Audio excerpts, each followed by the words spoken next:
Ding, ding. There we go. Ding. We're live. Ding, ding, ding. Hi. There we go. We are live, and Hi. it is 10 o'clock. So that's all good. It means that I can tell the time, which is good. So That is always good. Do you remember that one time when when we had the time mishap, and I was like, "Hey, you coming?" And it's like, "Oh, it's another hour from now." oh, hey, we must be getting fairly close to that time again soon. We'll have that again. Yeah, we got to worry about that.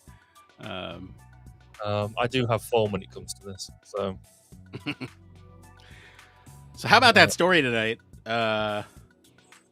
It's got to be a good one. 8 billion people. My goodness. A lot of people. I mean, considering I work in human factors and everything, which is clearly all about people, I'm not a very sociable guy.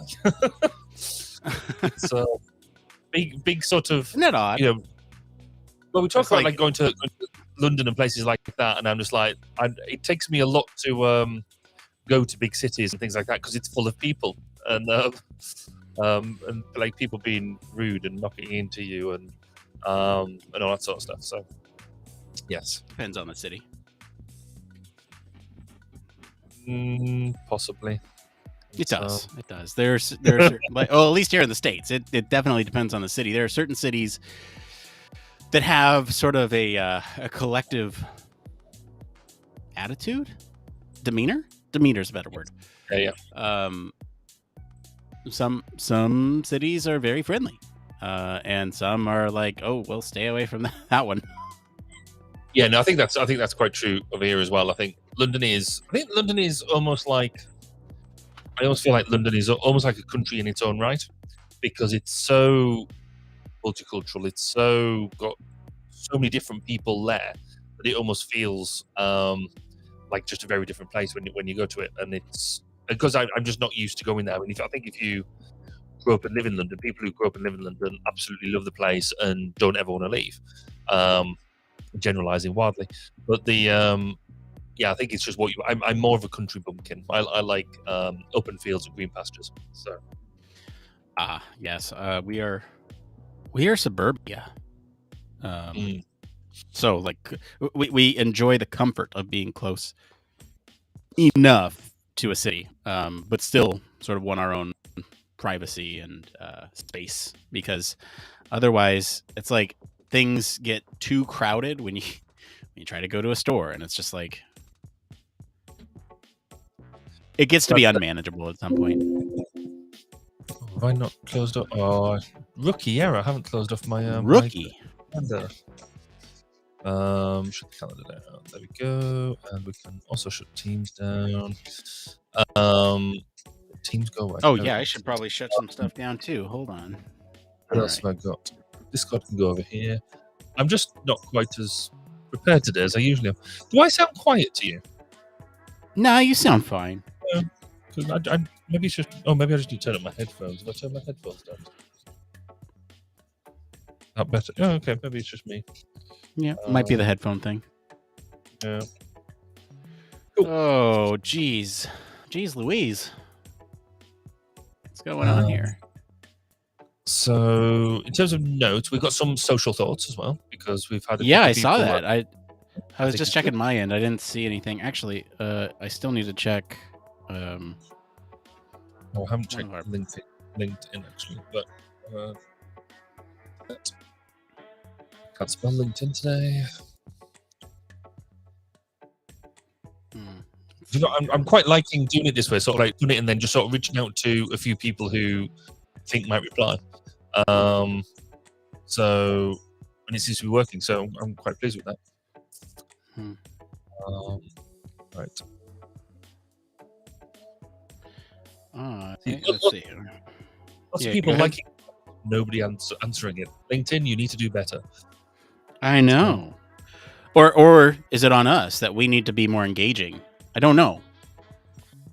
Well, we're getting people who give us a thumbs up, which is brilliant in terms of so they're reading it and thinking it's a good thing. In fact, Steph Cormack, who commented.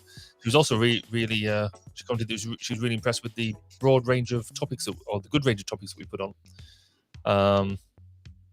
Well, she actually said that the good range of topics that I choose now, and I had to sort of admit that it's got nothing to do with me.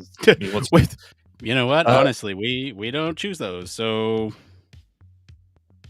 But no, thank that's you cool. for. We'll pass it along to our patrons. Yeah, yes, I did. Well, hopefully, maybe I subtly encouraged them to be patrons, so they could actually help choose the news. Oh, yeah. That thank you. That is a good call. Hang on, let's see here. I am having a hard time finding where I have posted calls to action.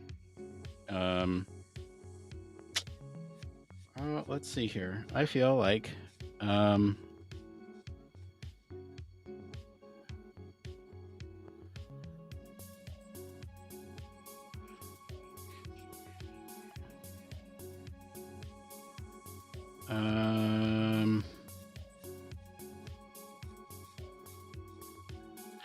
I don't know how to do this. I feel like I feel like somebody in the aging population who doesn't quite get how to. What is it you're trying to do, Nick? Interpret. Well, I'm trying to get to the results of a thing. Anyway, that's okay. It doesn't matter. Doesn't matter for today. It doesn't matter because it wasn't a free input. It was a slider. Fair enough. Okay. Yeah.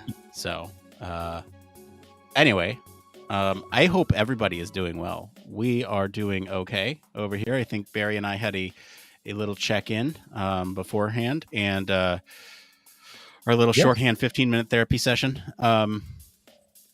And now we're continuing that therapy session publicly. And it's the best way to do it. Just get it all out in the open. Exactly. Exactly. You get it. All right. So I've lost you in some way, shape, or form. There we go. These multiple desktops. Oh, I see. I thought maybe I just ran off or something. No, you're fine. It's me. I need to look at it came from because I haven't read them this week. Yeah, we actually have some it came froms that I didn't have to like pull manually. They're the automation's working again, so it's actually really nice. And I am going to I'm actually going to tidy some of these up because I find that these are most engaged on social platforms. So I have answers to these. Cool. Yeah. Okay. So I'm going to tighten these up and.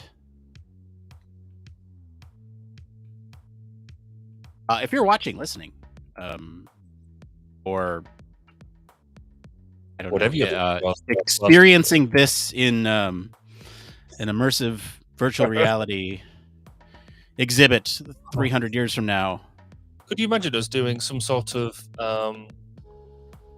virtual show of this, where maybe we sat in a virtual landscape, maybe sat on toadstools or something whilst delivering this? I thought about it. My desk is way too messy for me to feel comfortable putting a camera right here for somebody to sit in on my office with. I've got no idea how that would work. So I would actually. Well, we'd put a 360-degree camera, and I would imagine that if we so here's a way it could work. Right, we both have 360-degree cameras in our spaces. Yeah. And in some way, we have them stitched. So maybe I have mine right here, and you have yours right there. Yeah. And if they were to look around in that physical space, they would see my setup if they looked this way from over here, right? And if they looked that way, they would see you and your setup. And then we stitch everything together so that way it's like almost as if we're side by side. It's just like one half you're looking at your end and the other half you're looking at my end. Looks like it's one big room. We just have to figure out the stitching in front, and maybe it's just a blend. Wouldn't it be easy to almost take a Second Life approach? Or at least we could do it that way too. An Avatar approach. Technologically, it might be slightly less challenging. No, Might it would not be. Well, I think the solution that I proposed would probably be less challenging than as long as we got the same model, we got the same feed, and we just mixed those feeds somehow. I don't know. It could be. I need to have a chat with so friend of my friend of the podcast, Professor Bob Stone, he's really into all of the VR, AR, and all that type of thing. Maybe I could ask him for some advice on how we could do it, because that could be fun. In a different way to do it. And in fact, he said he would do a follow-up interview with me as well around the application and the real application of human factors to virtual reality, which is really interesting. What I went to school for. There we go. But Bob's quite funny on LinkedIn and things, because he doesn't hold back. He just says exactly what he thinks, and normally it's brutal. So you'll get a company saying, "Look at us, we're just doing this in virtual reality, and it's going to save the world." And Bob will turn around and say, "Look, I was doing that like 25 years ago, and the way you've done it is really rubbish." And he just cuts people dead. He's brutal, but the problem is he's right. Because he's sort of come to that retirement age, then he doesn't need to please anybody. He just needs to say what he thinks. Right. I'm just going to quickly check over the blurb for big words that I can't pronounce. Oh yeah, do that. You always throw a few with. I like to throw those in there.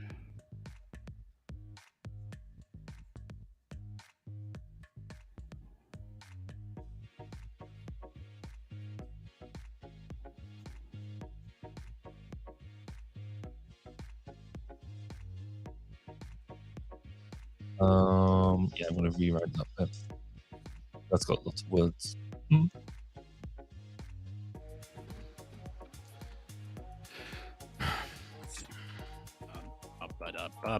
It's funny because I don't know these songs. These songs are provided to us by our streaming software, and I have now become familiar enough with them that I can recognize them when we've heard them before. Yeah, because we always use the same ones. Should we switch it up tonight? I think like we can definitely do. We can do a different type of music. We can. But what type of music is this? Is this just chill? This is chill. Okay. We can do future pop, ambient, chill hop, lo-fi, hip hop, lounge, down tempo, or chill. What are you thinking? Let's do some upbeat pop thing. Future pop. Future pop. There we go. All right, let's do future pop. This seems like a little too bright for. I was going to say this is something I expect to see on the breakfast news, or here on the breakfast news. This feels very upbeat for for the tone of the show. Yes, we don't want to be too motivated or anything like that. That'd just be weird. There is an option to shuffle, so maybe it's just this one. Let's try another one. I'm gonna pump up the volume here a little bit. Still not. Yeah, I think future pop was a mistake. What were the other options? Hang on. This one's not bad. Yeah. Oh, like that. Yeah, that's all right. All right, let's try another one. So the choices again were aside from chill and future pop, we got ambient, chill hop, lo-fi, hip hop, lounge, or down tempo. I'm intrigued by what lo-fi is. All right, let's throw lo-fi up. Let's hit this lo-fi.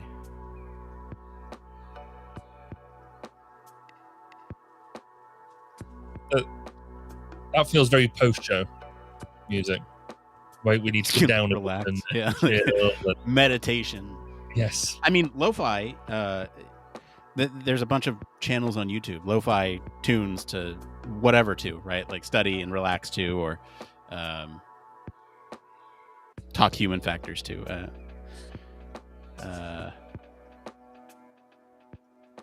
Let's shuffle. Let's see what else. It's too relaxed. It's putting me to sleep. I think we need something to start. We need something pre-show that works us into the show. All right. After something to bring us out of the show. Let's try chill hop. Okay, let's go with that. Putting me to sleep again. Hang on.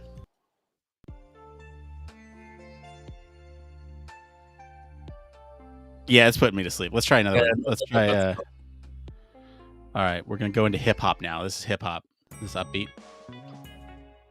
All right. That's all right. Yeah. Yeah, that's okay.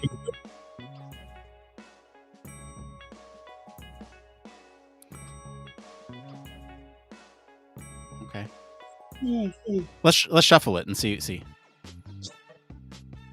Yeah, this is all right. Yeah, no, we'll go with that. All right, let's go with hip hop for a while. We're gonna go with hip hop for a while. There we go. So yeah, I am going through and I'm looking at the It Came Froms. I'm tidying them up a little bit. Yeah, no, that's. Because I do notice when I'm starting to go through like sort of Instagram and stuff now, I'm starting to see me a lot more, which is a bit weird. Oh, yeah, we've been putting a lot out more on our socials. Yeah. It's kind of weird because I get it in my feed too. It's like, yeah. Oh, right. And I see, like, I do all that stuff after the show on Thursdays. And so I forget about it and it just happens. Like they all just go out. And I'm like, oh yeah, we talked about that. And it's kind of cool because it brings me back to the conversation that we had like the previous week. And I'm like, yeah, we did have a good conversation about that. That was a good talk. Right. And I think I mentioned this on the show. It like actually forces me, no matter how the production of the show has gone. So whether or not, internet connectivity is down or whatever,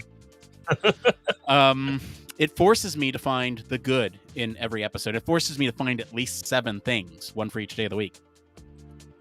And it's a good exercise to make me feel better about the stuff that we produce, right? Because we're our own strongest critics. Yes. And there's certain episodes that you and I feel stronger about than others. Like that it was a good performance or that it was a good discussion or anything like that. And this challenges me on a lot of that because it forces me to look beyond how we felt about it and pick out some of those good pieces of it that we can then, slice up and give back to the community in different ways that are useful. Because a lot of the stuff that we talk about, a lot of stuff that we put out there is like it came from stuff or, some fun things that you blink and you miss it type of thing on the show, right? Yeah. So, no, it's good. You're right. It's the and also it's making what we've done just that little bit more accessible because people are listening in different ways now, and I need to keep on top of that, which is really neat. Yeah. So. All right, I think the first question has been truncated enough. What are we time? Time we have. Yeah, oh, wow. 20 minutes. All right. Oh no! Don't do that. Let's see here. No, wrong one. Where's done? Oh, that's what. Oh no, Barry. Oh.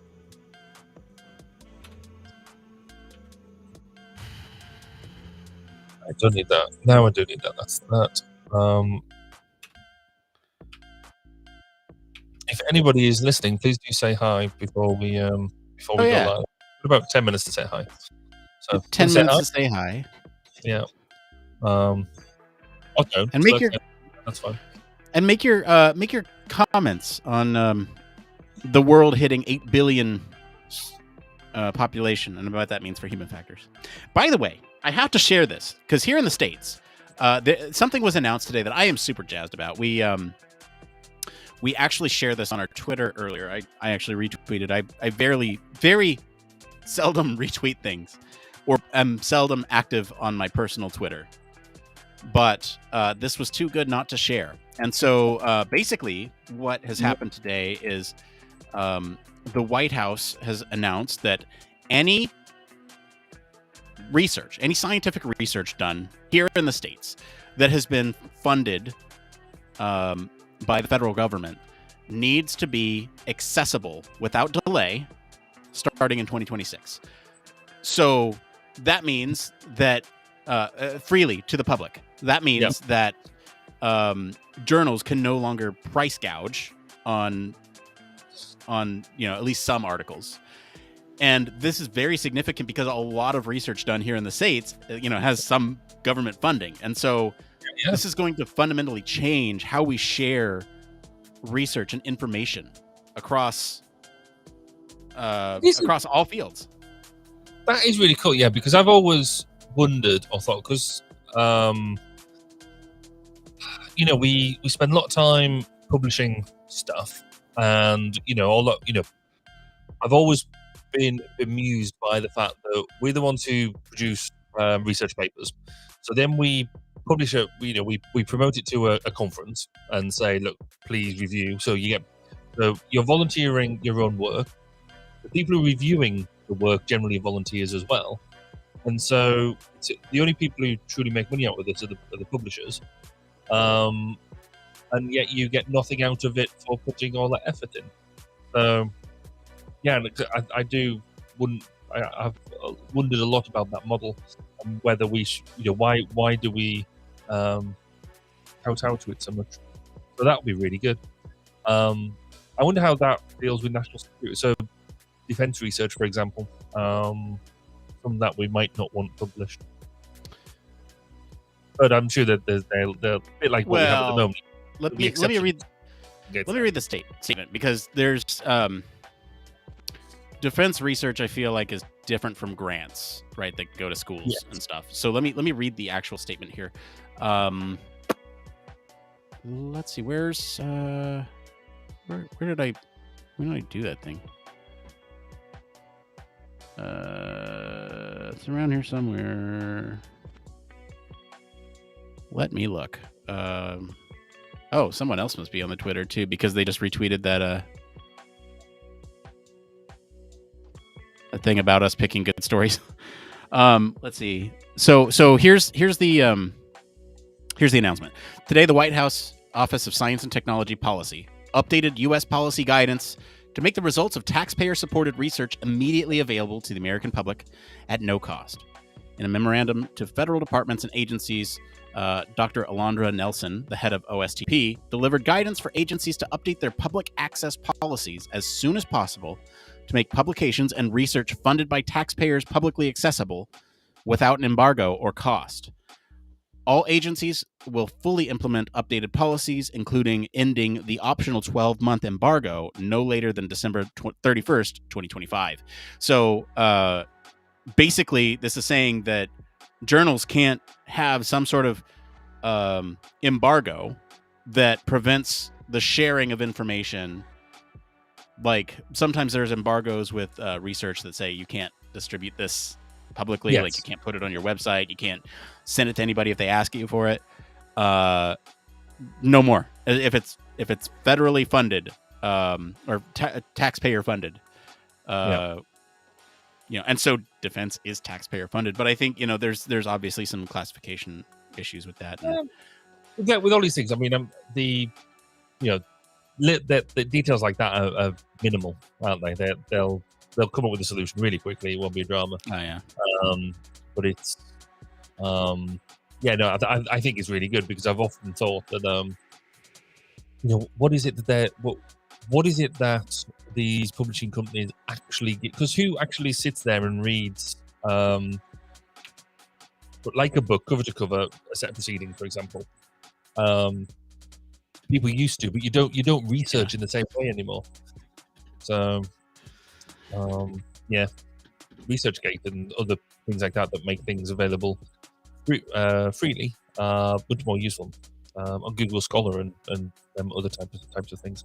Yeah. Anyway, that's a huge win. I just wanted to share that with It is very good you win. So that means we're going to have loads and loads and loads of stories to choose from then, because we'll have data and research coming out of every orifice nearly. Yeah, well, I mean, the velocity of research will well, let me put it this way: the way in which we research will fundamentally shift, because now you won't have sort of this. It'll be more freely available to do some of the research, and that knowledge will become freely available sooner. And so the velocity of research and iteration on this research will change dramatically as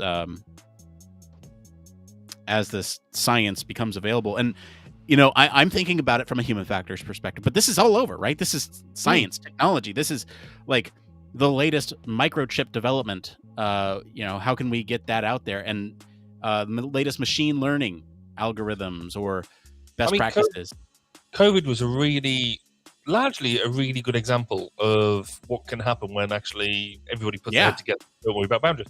We got to a vaccine in record time.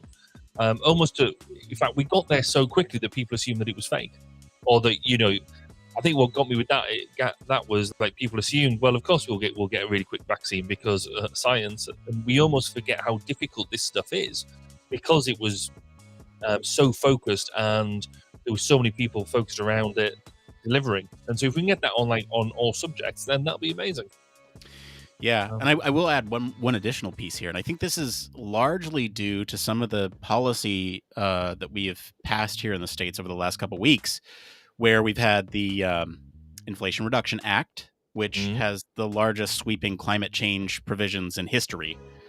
And a lot of that is like carrots at the end of the stick. That was actually one of the other stories that could have been talked about on tonight's show. It has a bunch of carrots at the end of sticks for companies to basically create better technologies for renewable energy. It has, carrots at the end of sticks for companies to develop transportation solutions that use electric energy. And so thinking about all of that, it would make sense for us to lift some of those. And the CHIPS Act. The CHIPS Act was passed here to sort of help semiconductor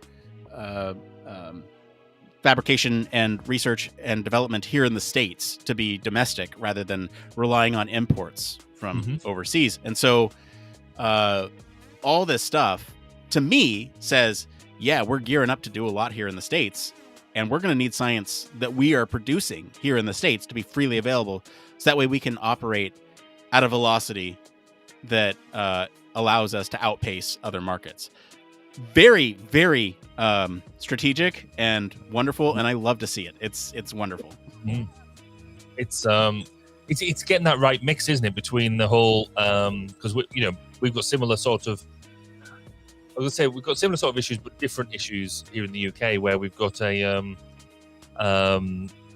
government that is more inward fearing, and really it could be argued not placing the best strategic work around research and things like that. But it's kind of getting that. I sort of certainly worried historically that we were getting so insular that we were forgetting about cooperation. But I think that's regressing now, and we're starting to cooperate again. So we shall see. All right. Well, we're almost at time. We almost have to start the show, Barry. Are you ready to go? I thought you were about to say we're time. That's us done. We're going to go to bed. No, that was just a show. We're going to talk about science being freely available. Although that would be a nice little snippet. I'm wondering if we make that available. Although we have music in the background, so I'm not sure how that would work. Our patrons will hear it. But that's fine. The music is freely available music, isn't it? It is. It's the problem is that if you're listening to audio, solely audio, I'm thinking about like repackaging this as solely audio, that becomes a little more. It just becomes extra noise that you. Yeah. It does nothing to add to the conversation. It distracts, is what I'm from the content. Yes. But when we're just chilling, hanging out here. Exactly. I mean, you never know what pearls of wisdom we come out with, how we could possibly be saving the earth and you're going to throw it all away just for a little bit of music. I'm not going to throw it away. Anyone who's here watching, anyone who goes back and watches later is going to see this. They're going to hear this. Our patrons are going to hear this. That's true. All right. All right. So we are going to take a quickish break, and then we will be back to talk about some fun stuff. Barry, if at any point my feed goes bye-bye, just let me know, and we'll retake. Because I find that doing retakes in the moment are much easier to fix than trying to go back and splice it in or anything like that. I find it more fun than letting you go back and do all that stuff. Yeah, no, I spend enough time doing this show anyway. All right. No, that's fair. We'll be right back. We'll start the show. Stick around. Back in a minute.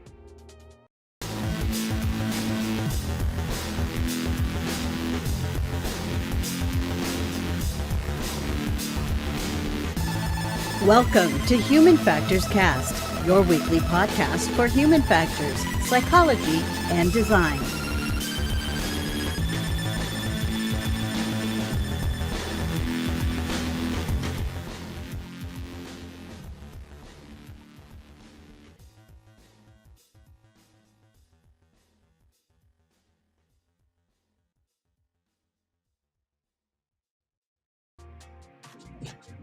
Oh, I didn't kill the music. All right. Start as you mean to go on. Okay, yep. We'll do it again. All right. Give it a pause. August 25th. That is the date. This is episode 256. I'm doing things a little bit different. I don't know. This is...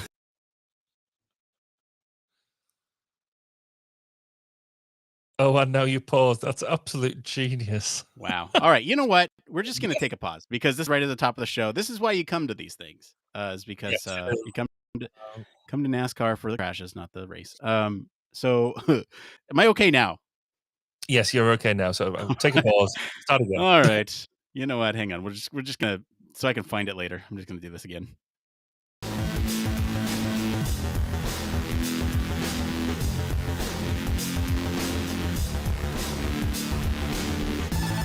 Welcome to Human Factors Cast, your weekly podcast for human factors, psychology, and design.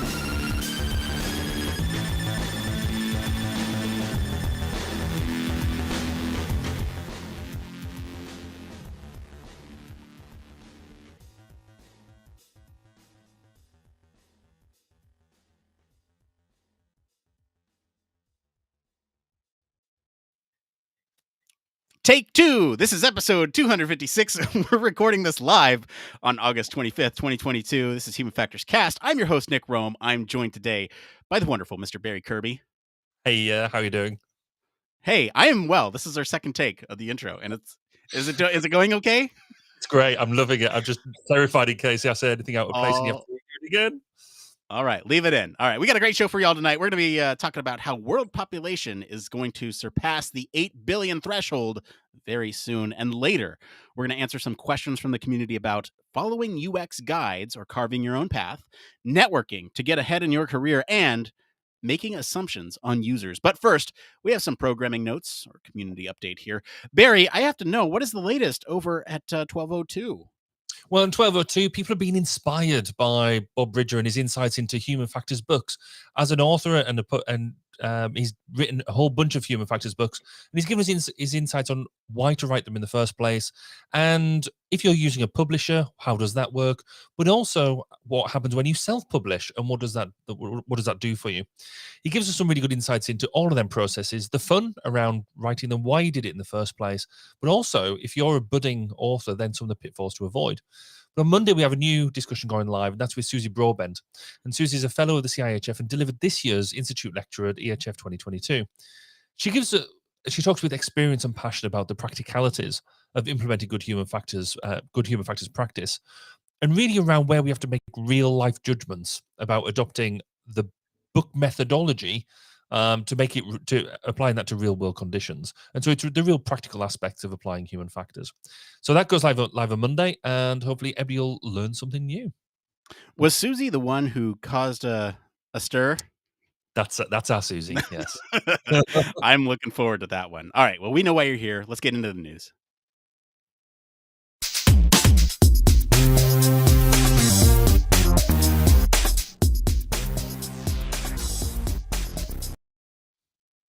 Yes, this is the wonderful part of the show, all about human factors news, where our listeners and patrons choose the story. Barry, what is the story this week? So the story this week is the world population is going to hit 8 billion, any day now. The global population is set to hit 8 billion people by November the 15th, 2022, according to the United Nations' latest population projections. The report also predicts 8.5 billion people by 2030, 9.7 billion by 2050, and 10.4 billion in 2100. Or in simple terms, a rapid slowdown in the explosive growth we've been seeing over the past century or so. Though we've known the population was going to hit this number since July of this year, the Wall Street Journal pointed out today that it's now essentially imminent, with it now being possible that the world will hit this giant round number any day now. Although the UN thinks we'll eventually cross the 10 billion mark, the WSJ argues that may not actually be the case. It's predicted that the education and increasing quality of life could actually drastically slow global fertility. There are really two big questions, they point out. Firstly, how rapid fertility will decline in Africa. And the other question is China and countries with very low fertility, if they will actually recover and how fast they will recover. As the population grows, it'll cause significant pain points. The most alarming might be the population bomb already being felt in some parts of the world, caused by rapid aging cohort without enough youngsters left over to care for them. The total population in the end is a meaningless number. It depends on what these people are able to do and what their skills are, and whether actually they've got enough to eat. So, Nick, what are your thoughts on having more and more neighbors on our little space rock? Oh, that's a great way to put it. That is a lot of people. 8 billion. Where did I get Mhm. 3? 8 billion people is a lot of people. And as somebody who works with people, for people, that gives me a good sense of job security. But beyond that, these are really interesting numbers here. And there's they mentioned this rapid slowdown, and in the report, they actually project that there could be a decline in population in some models at the extreme ends. And so maybe we can talk a little bit about through that issue a little bit later. But I'm curious about what your initial reaction to all this was. So I still can't help feeling that yes, there is becoming more and more of us, but there's still loads of space in the world for people to inhabit. But we do have a habit now of wanting to mainly cluster around certain areas. So your big city populations are largely getting denser and denser, rather than us spilling out into broader green pastures, as it were. I'm also not entirely convinced, and this sounds a horrible thing to say, but can we be nice enough to each other when there are more people around us? There's given the volatility of different people, different countries, etc., etc. I do wonder that the more people you have, does the worse actually our global relationships? How are they going to survive, and will they thrive or will they decline? But actually, as you mentioned, outside the headline of this 8 billion number, the article did say that that there is a slowdown in that growth, which I think I think is a good thing. But it's interesting that this article automatically ran into, well, how are these younger people, or there's not enough younger people to care for older people? How are we going to feed each other, etc., etc. Which is almost, I kind of feeling, a very selfish attitude to where we're at now, as opposed to where we potentially need to be. But I think we could dig into some of this, and I think there's a lot of meat here for us to get stuck into. Yeah, and I think so. Barry put out the call on social media for others to comment on this, and I think this first one actually goes very well with some of the points that you were making here. This is from Peter Williams, and they wrote, "Timely tweet. Given I'm surrounded by farmers at the moment with 84 million extra mouths to feed each year, according to the UN, the world of Internet of Things and satellite Internet of Things will no doubt provide efficiency gains, better data, and digital know-how for farmers to exploit and export globally." So, do we want to talk about the farming aspect of this and how this might be sort of one good way in which we can use technology to leverage it for our benefit as a global society?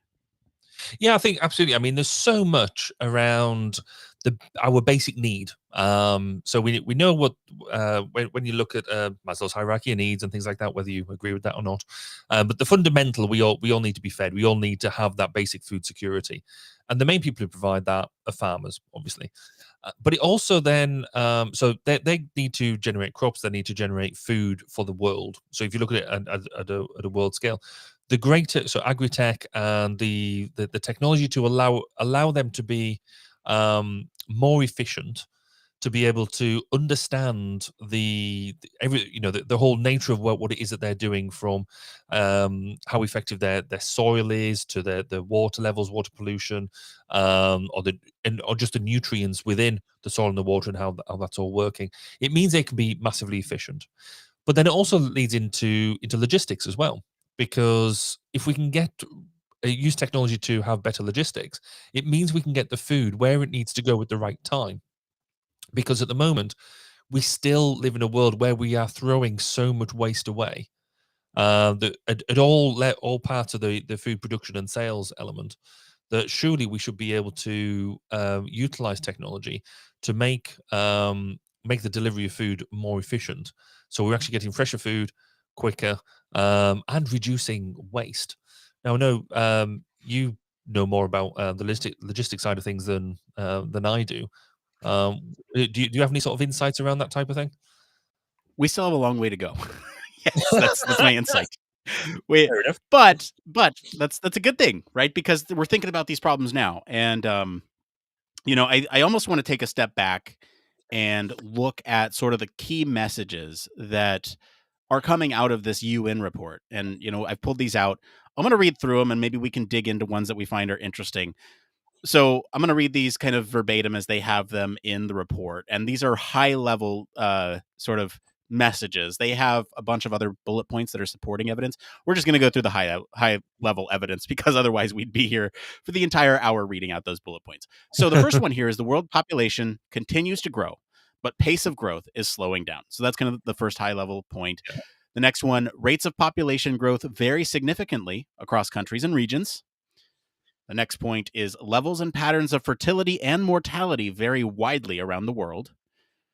The next point is: the population of older persons is increasing, both in numbers and as a share of the total population. Yeah. So just before you crack on that, and I think this is what is getting people concerned and worried, isn't it? Is the fact that we are living longer, but as we're getting, it's not like we are the majority of us are living longer and staying completely fit and healthy. We sort of hit the majority of people will hit an age where they need more support, etc., etc., and that's where I think, certainly out of the article, there was them highlighted bits around, okay, we've got this older population, who's going to look after them, who's going to basically look after me, in my old age. This is almost where we step up with the technology. We've talked a lot in a lot of previous episodes about how technology can support people. So people to be more independent in their own home, the use of wearables to understand your own physical and mental well-being, and things like that. So is this something that we need to be concerned about? And also, is this only a point in time? Because actually, if the population density is tailing off, and we might see a population decrease, overall, it's because we'll get through. It's almost the baby boomer blip, isn't it? That things might come down. So, some of this feels almost, it's not a selfish point, but it is a very moment in time point. Now, that moment in time might last 5 or 10 years, but when you look at the overall expectancy, I'm not sure whether that is where the focus needs to be. Yeah, I mean, that is what we're trying to focus on now, because that is where we're at now. You're right. There's this makeup of different populations and age of populations will change over time. And especially as sort of this growth is decreasing, you're going to have less in that group as the mortality rate either increases or slows down depending on global circumstances, right? We saw a huge mortality rate increase during the pandemic. So those are types of things where we can't predict that, but we are seeing this slowdown of growth where the curve is kind of flattening out, which is really interesting. And it's not somewhere that we've been, at least since we tracked, able to see. Since records began. Yeah, exactly. So you're right. This is a unique issue where we need to design for that population, but then we also need to consider everyone else that comes after. And you're right. We did talk a lot about this in other episodes, and robots is the answer. Go listen to that episode if you want. Really? But no, they're not the answer. But the answer is to sort of think about where the population's at now, what digital nativity means for future generations, and how do we design for those countries and cultures who are not digital natives yet? Mm-hmm. That's another question, right? Because that is almost like with a couple of the other points that you highlighted there, the fact that rates of population vary significantly across countries and regions, and so you've got booms in different areas happening all the time, and also the fertility and mortality vary around the world as well. Are we almost at that piece now where actually the world is almost doing that bigger Mother Nature thing of self-limiting?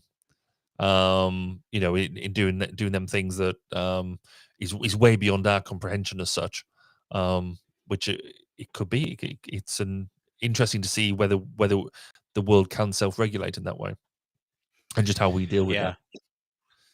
Yeah, I agree. I'm going to get back to this list of key messages here. The next, I guess, we have 6 more or something like that. The next point here is a sustained drop in fertility leads to an increased concentration of the population at working ages, creating an opportunity for accelerated economic growth per capita. We can get back to that one.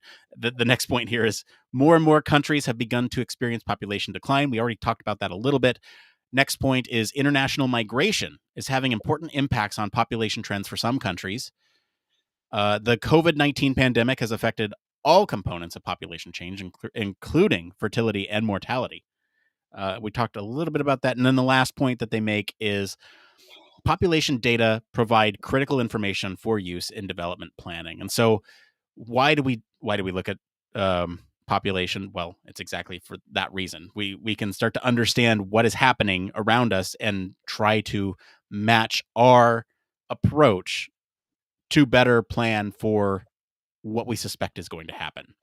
So those are the messages. Barry, really, we could go anywhere from here. Where do you want to jump in?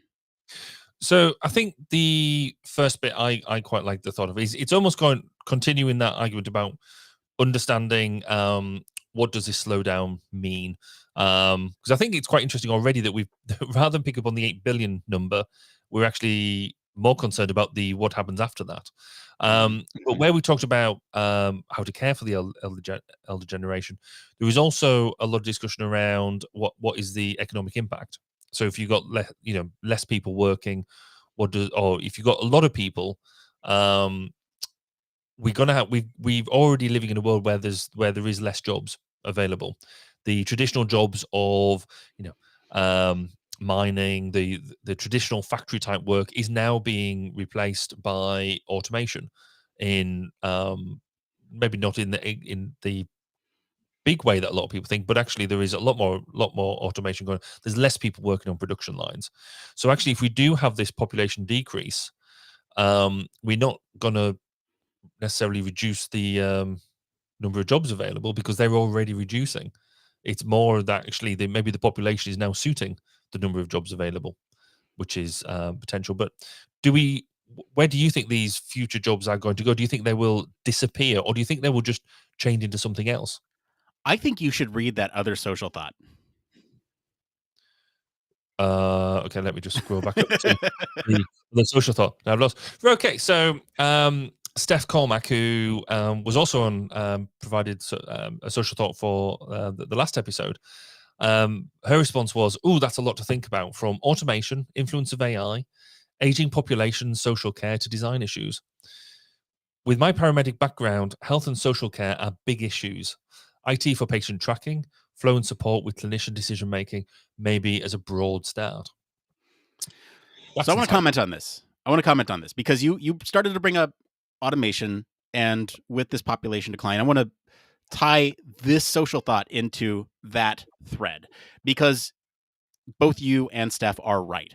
There is this population decline, and so if you think about that, there's going to be all these jobs and roles in which we perform in society that are no longer going to be fulfilled once the population declines to a certain point, and perhaps even reverses from that high level number, right? Not necessarily talking about the growth declining, but the population actually declining, which is an option. In the report, there are projections in which there could be a population decline by the year, I don't know, it was like 2050 or 2100. We're talking about long spans of time, but it's important to think about, especially when some of these roles may not be fulfilled if you do have a population decline. I'm looking through the report right now to see where that projection was, because it's definitely an interesting one. If you are following along with the report, I am looking at page 27. The bottom of that, there's sort of a projection where at the bottom end, and actually in half the cases, population does decline, and you have sort of this convergence of births and deaths each year that would indicate that there are more people being taken out of this world than being put into this world. That's a really grim way to think about it. But let's think about what that means for human factors. So this has massive implications for things like human, AI, robot teaming, when we are going to need to sort of design systems to take care of some of those tasks that are currently being occupied by human operators, right? And so if you think about sort of making, I don't know, we're already seeing this here in the States, and this is a very high tech example. And I'm sorry, but this is like just the one at the top of my head. We're seeing bots that are flipping burgers, right? And I mean, we even talked about this in a previous episode. We're seeing bots that are flipping burgers, and that's to take care of a position that here in the States, we're seeing a population decline with a lot of more people deciding that they do not want children. And, you're not having as much, we are a low fertility country is how this, this report would put it. And so because of that, we're not having enough people to replace the jobs that we had before. And so we're building robots to do those things. And we need to figure out how to interact with those robots. And we need to figure out where those robots make sense to put in for those types of roles and where they don't make sense. Are you going to have a robot surgeon? See last week, I think there's I would challenge you slightly. Okay. Here we go. Let's have a slight disagreement. It's not really a big disagreement, but you sort of made the assumption there that we are making robots to flip burgers because there is no people to flip the burgers. But is it? No, there's more to it than that. No, there is, but fundamentally, we're making robots flip the burgers, do the surgery, etc., because we can, and we're finding that we can get technology to do these things, and the knock-on effect of that is actually we don't need to employ people to flip the burgers because we can get a robot to do it for us, or be the checkout operator, or be the etc. All of the examples are there, and so that's why I think I guess it's fairly easy for us to say at this point in time, I'm fairly relaxed about population decrease, because a natural population decrease, not in any sort of other weird way. In terms of this, because that takes it to a whole different conversation. Getting dark there, Barry. No, you know what I mean? We've already got we a lot of the arguments that we've got around a lack of automation at the moment is around the fact that it takes away jobs. And so we've got lots of campaigns in the UK at the moment. So I don't know what it's like in the States, but in the UK there's already campaigns around checkout operators when you go to your local supermarket, that you should go and use the person you're going to use the checkout with a person on it, so we safeguard them jobs rather than them put in the self-service checkouts. But then there's so many people who then comment and sort of say, well, I prefer using the self-service checkouts because it means I don't have to speak to anybody. I can just get on, do my thing, and get out. And so we sort of try to artificially retain the jobs for the sake of retaining the jobs, not because it's the most efficient way of doing it. And of course, then that is all also then driven down, fundamentally driven by profit, isn't it? Because if you don't have to employ people, you don't have all the hassle around it. The job just gets done. So there's an element here of how do we make sure that the population is well serviced, well provided for in terms of what it needs, and how technology and by implication the human factors around that technology best supports what we're doing, rather than almost worrying about do jobs survive, because actually jobs in themselves, do we create a whole thing around them that we have to have jobs because that's what we've been driven to believe. And one of the drivers behind this article, and we see it in a number of other news articles when they come out saying there's got potential for population decline, has got nothing to do really with whether the population decline is good, bad, or indifferent. It's about that there is a smaller population or smaller number of youngsters to provide that care, or more fundamentally, to pay the taxes in order to pay the pensions of people who are now who are coming up elderly and are going to be claiming their pension, because the whole system falls over, or a whole bunch of people, ourselves included, have been living off this growing population, and therefore feeling like it's unlimited growth, unlimited expansion. We're starting to hit them boundaries. Now, this now takes us quite nicely onto if the planet is trying to self-regulate with the number of people, it clearly means we need to go to Mars. There you go. That was a link. You didn't see that coming. No, I didn't. That was out of nowhere. No, you're right, though. I mean, that is, if we're talking about society and we're talking about sort of why society is really obsessed with this population decline, it's because people won't get their money when they retire and they gotta stay in their jobs for longer. And it's more than that. And it's easy. Well, it's not easy for me to sit here and say that because I'll be there someday, right? And but you think about it, and it just means that we have to adjust the way in which we think about the world. You're right. We don't have this unlimited fountain of young people to fund our retirement. Yeah, exactly. So I think really we just need to think about it from a different societal perspective, and really that's a really Western way to think about these these population trends, because there are plenty of societies in which that doesn't happen, and so we need to start thinking about, like, from a global perspective, what this means, and especially the countries in which this is going to fundamentally change the way that their local, state, national governments work. It is going to be very interesting to see how policy evolves over time in those other countries. I mean, they brought up China. China has a population decline. What will the state of China look like in 20, 30 years?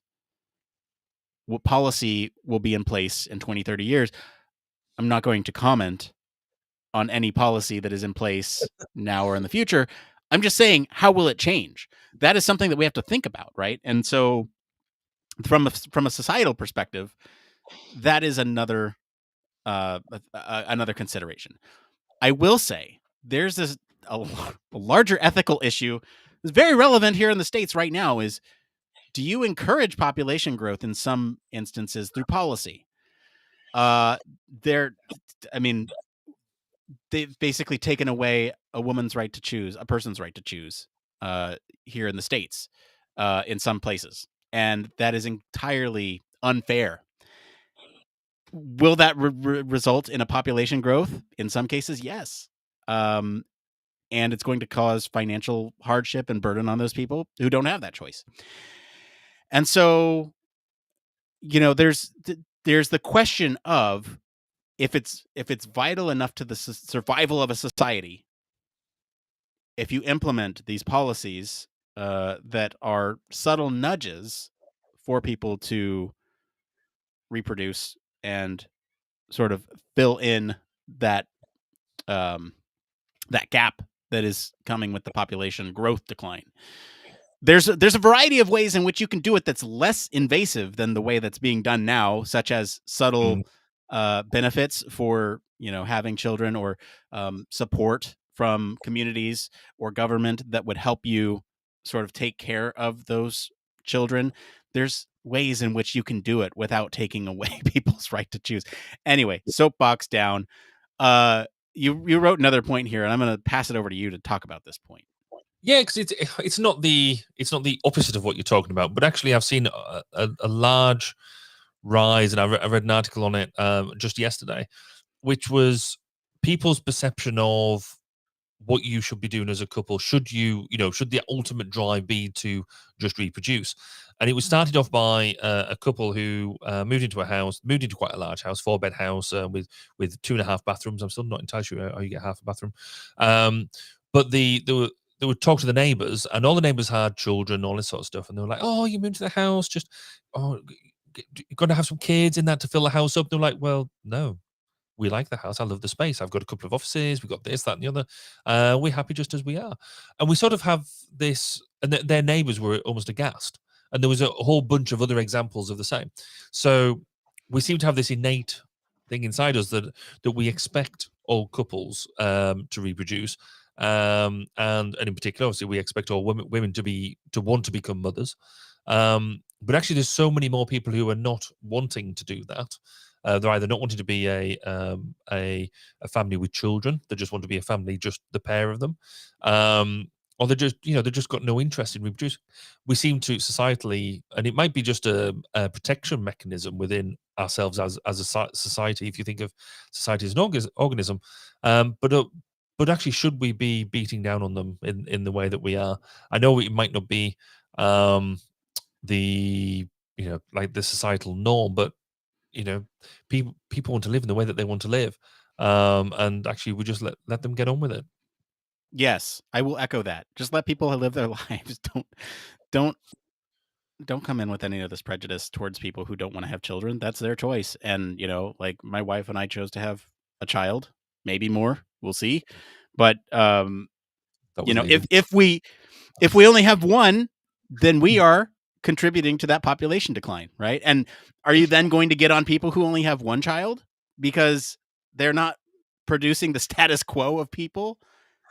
It's a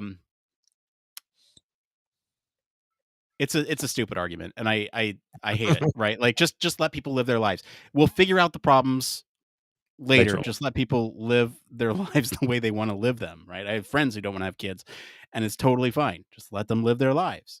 It's their choice. Stay out of their choices. Anyway, that's a theme, right? Stay out of your choices. I have other points that I want to bring up about this, sort of what it means for design, and really what it means when you think about ubiquitous design. This kind of comes back to the shift in population. You have more aging population now, but over time that will shift and level out. Maybe you have to design something that's ubiquitous enough for all populations to use. And, especially considering those sort of uneven distributions of population. That's hard. That is hard to do. Mm-hmm. But it's something that I feel like as the population shifts, we have to maybe shift the design or have an understanding of how things will shift over time to accommodate those things. I think another example of something like this, or a prime example, I should say, of something like this is transportation. And this is, again, fairly Western industrialized society standpoint. I understand that. But if you think about transportation solutions, right now we have, here in the States, we have cars, but then we also have public transportation. And what happens to public transportation when less and less people take it because you're having less and less population shift? Do you change the way it works? Do you pull back on how often the schedules run? Is that fair to the people who need to get things on time? You think about the throughput, the bandwidth, all that stuff. And that even comes down to the ways in which we build our cities and the ways in which we build our roads for personal private transportation as well. You have to think about all of this stuff. And that is another really interesting point to me, is how do you design something for a changing population? Because right now here in the States, what we see is, the roads of the 1950s, 1960s are no longer big enough to support all the cars on the road. And so there's constant efforts. Like you drive through California, there's always a piece of the road that's in construction, trying to widen that bandwidth of cars that are able to get through, because you have this growing population, what happens when it actually gets to that sustainable point, or unsustainable point to where it declines? You now have these massive roads that are too big for what you need at that point in time. And so these are questions that I have. I don't have solutions, but these are questions that I have about how to handle this change in population distribution over time, especially as it comes to sort of these massive projects that take up a lot of space on our planet.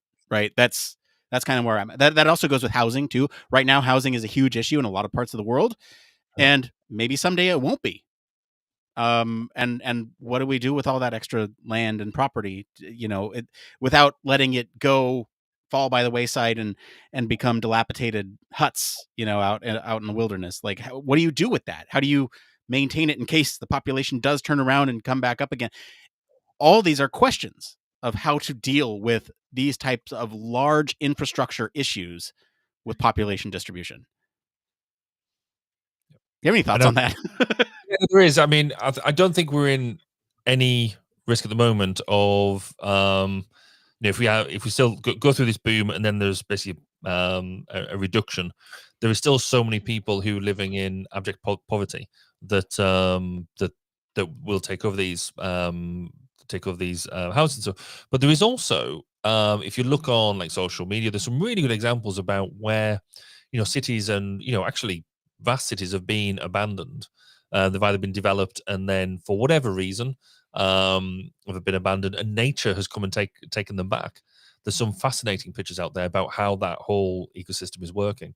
But I do think you're right. I think there is, if we're clever, which invariably means we probably won't do it, if we plan and understand what the future could look like and deal with that, then we can actually have those underpinning structures in place to be able to deal with almost like I said, the rise and decline of populations, but also the technology in place around automation, around AI, to help support the civilization. Because I think one of the things that really gives us problems at the moment is the population densities. That really we get so many people trying to live in really quite small spaces compared to there being more people could move out to the countryside if we had the right levels of connectivity. So even in the UK at the moment, if you go and live out in the countryside, your level of broadband connectivity is lower. Your ability to get postal deliveries is not as good. The ability to, if you're cut off because of weather or whatever, then you have a lower quality of life because of not having these things. But if we could provide connectivity, if you could provide all these things to a higher standard, then actually the population density problem doesn't become as big because living more remotely is accessible. The development of public transport, as you quite rightly say, as people use public transport less and less, there is less ability to put on public transport because it is not economically viable. And we are seeing really good examples of that at the moment in the UK as well, because people don't use the public transport as much because so take railways. If you wanted to go and take a long journey, it's going to cost you a couple £100. Whereas the same journey by car will cost you maybe around £30. And so the cost benefit in that, and that's assuming that you're traveling on your own. As soon as you have two people, then having your own private transport makes way more economic sense and timing sense, and all that sort of stuff. So we need to have better public transport systems in place, so then people would use them. But it's going to take a forward-looking view in order to what it could be, and basically investing in that. And we're going to need that throughout technologies. So we're going to need really good investment to make it work, to be future-proof, and not just trying to catch up with where it should be. The last bit I want to dive into is climate, and because if we've got the declining population, obviously we sort of say that climate change is human driven, which I think we all largely accept. Hence why we drove the idea of climate ergonomics and things like that. If we've got this problem to solve, but yet we've got less people to solve it. Does that mean that the declining population means that the problem of human accelerated climate change will go away? I'm not sure it will. I think there's just then less people to solve it. Yeah, I don't have an answer for you. It'll be interesting to neither. see how things do change. Yeah, Mm. over time. I just don't know. I don't think any of us know. No. It's but again, so it's going to be something we'd have to try and model. We're going to have to try and understand. We're going to have to try and work out how we're going to deal with it. Yeah, and there's some really big. There's none of these simple design issues from a human factors perspective here. These are really big human factors issues that we're going to have to try and deal with. Yeah. Well, in true Human Factors Cast fashion, we've opened a can of worms that we don't intend to pack back up. You have any other closing thoughts on this one, Barry, before we move on?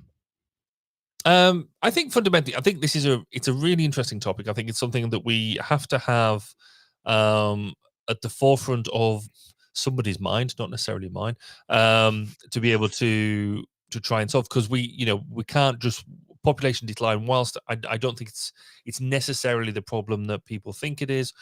If we walk into it with our eyes closed, then we are storing up problems for later on. Yeah, I agree. We got to think about this stuff now, people. All right. Thank you to our patrons this week for selecting our topic, and thank you to our friends over at Futurism for our news story this week. If you want to follow along, we do post the links to all the original articles on our weekly roundups and our blog. You can also join us on our Discord for more discussion on these stories and more. We're going to take a quick break, and then we'll be back to see what's going on in the Human Factors community right after this.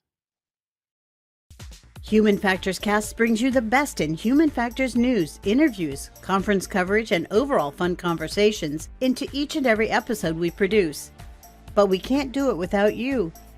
The Human Factors Cast network is 100% listener supported. All the funds that go into running the show come from our listeners. Our patrons are our priority, and we want to ensure we're giving back to you for supporting us. Pledges start at just $1 per month and include rewards like access to our weekly Q&As with the hosts, personalized professional reviews, and Human Factors Minute, a Patreon-only weekly podcast where the hosts break down unique, obscure, and interesting human factors topics in just 1 minute. Patreon rewards are always evolving, so stop by patreon.com/humanfactorscast to see what support level may be right for you. Thank you, and remember, it depends.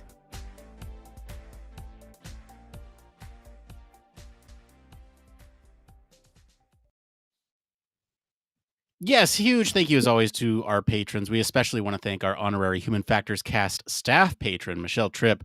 Patrons like you truly keep the lights on over here and at the lab. We really couldn't do this without you, so thank you all so much. Hey, did you know that we have a show sponsor tier where if you want to sponsor the show, get your message heard by thousands of human factors, psychology, and design professionals, you can do that.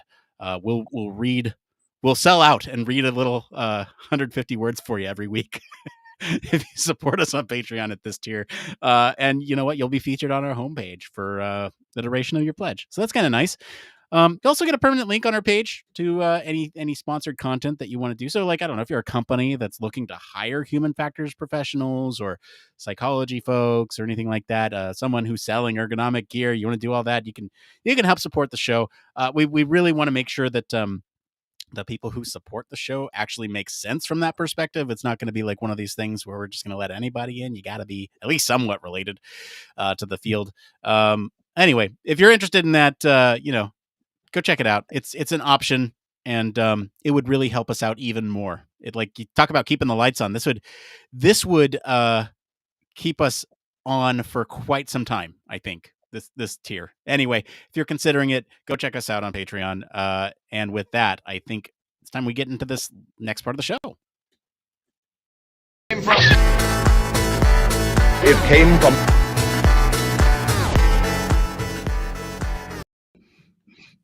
That's right, switching gears and getting to It Came From. This is the part of the show where we search all over the internet to bring you topics that the human factors, psychology, engineering community is talking about. If you find any of these answers useful, give us a like to help other people find this content. We got 3 tonight. This first one here is by Metric090 on the user experience subreddit. They write, Should I follow UX guides or my own ideas for UX projects? I'm working alone on a project for my UX portfolio, and I feel a little lost. I've been trying to follow UX guides and steps on what to do next, but I don't feel like I'm getting any closer to my goal. What the guides want me to do doesn't seem to line up well with ending up with a good final product. I do intend to follow good UX practices, but should I just do what I think is best path to finishing the project, or should I follow guides because the people who made them knew what they were talking about? Barry, what is your opinion on this? A guide is a guide, not an instruction manual. Fundamentally, right, I'm going to hit the it depends button because you're doing this for your UX portfolio and not necessarily for an end client. And so it depends what you're trying to showcase. But fundamentally, if this was me doing this for in the day job, I would be strongly tempted to you follow your own nose. And I guess I'm saying that with a couple of years experience under my belt, but you use your own development process. You know where you want to get to, so develop the plan on how you want to get there, and then use the guides to help you along the way. But as I said, the guides aren't a process manual. They're not an instruction, a definitive instruction book, because the UX guides don't, or any guides really, don't necessarily have exactly what you're trying to do in mind. They're a general guide. So when they're useful, use them. If they're not useful, then they're not helping you get towards your end goal, don't use them. You follow your nose and get there, but don't. That doesn't necessarily mean that you're right. You do have to do a bit of reflection as to why are the guides not working, because it's like if you step out of any process, as long as you're justified and you've done the right sort of analysis to say, right, why am I stepping out of process? Document it. Understand why you're doing it. As long as you're doing that, then actually you're fine, because you might get to the other side of what this chasm is, and you're like, actually, now I understand that better. I could actually go and implement something. That's fine. But fundamentally, I think my message is a guide is a guide. It's not an instruction manual. Use them when they work, and don't use them if they don't. Nick, what about you? Took my answer. You took my answer, Barry. I think that's absolutely right. And it's very prolific what you just said, because it was what I was going to say too. No, I think there's a couple key things that I want to highlight here. Is that yes, you should absolutely look at it when it makes sense to. But the thing for me is that in this role, we should really be focused on understanding when to use what. And so I strongly feel that in sort of a research role, that is what you should be doing, is understanding when to use what method to get the thing out of the study or the research that you want to get out of it is going to make the most sense. And if you do need a guide to figure out how to do those methods, that's fine. There's plenty of good best practices on how to perform those methods, but matching the methodology to the to the research task, or sort of the hypothesis that you want to either confirm or disprove, then I think you should know roughly what's going to get you there. If you don't, I'm sure there's a guide for it, but again, it will tell you, sort of a rough approximation of how to get there, not necessarily the steps that you need to get there. And it's all about adaptation. You see these guides, you adapt them to your needs. That is a critical skill in which you need to be successful, I think, in this role. That's just my 2 cents. Any other last thoughts on that one? Yeah, I guess one more just on the use of, not just UX guides, but methods in general. Don't feel you have to use them just because everybody else is, because their use cases are different anyway. Otherwise, you're not doing a unique project. But just because everybody else is using a method doesn't make it good. Actually, I've been in a case where I've used a very popular method, but then when you look at the research into it, and I didn't quite get the answer I wanted, and then when you look deeper into it, I think everybody else has done the same thing. They've used it, not got quite what they wanted, and gone, oh, actually the method wasn't that good. But because everyone else was using it in their thing, then it almost gets a false life. So just be critical about what it is that you're using and why. You got to spill the deets on that method in the post show. Maybe. Yeah. All right. Probably good with a certain amount of framing. Okay. All right. Yeah. It'll come with a lot of framing. All right. This next one here is by Greenstain761 on the Human Factor subreddit. We always love it when we get ones from the Human Factor subreddit. This is a series of questions with a statement as the post. It's all about who you know, not what you know. And the series of questions is GPA doesn't matter and won't give you an advantage when trying to get hired. Minor in human factors and major in something else. You're more likely to get human factors role than someone with degree in human factors. Is that a fact? Skills don't transfer well to other job roles. If everyone can transition to human factors from a, quote, similar field, why can't human factors personnel transition to the fields that it's comprised of? So this is a statement that I'm going to ask you if you agree or disagree with. Is it all about who you know and not what you know? Well, it depends, doesn't it? I think I've always sort of said that, certainly in the UK, I think that, and I think it's fairly true, that human factors is a small domain, and you are within largely one degree of freedom. You might not know specific individuals, but you almost always know a common individual. So, and that is almost a vetting process in of itself. That actually, if you don't know anybody common at all, then that's almost, certainly for me, it's almost a bit of a flag. Maybe not if you're a brand new, say, graduate into the role, but if you've been around for a while and we don't know anybody in the same, or say in the same spheres, then that acts as a bit of a flag to me.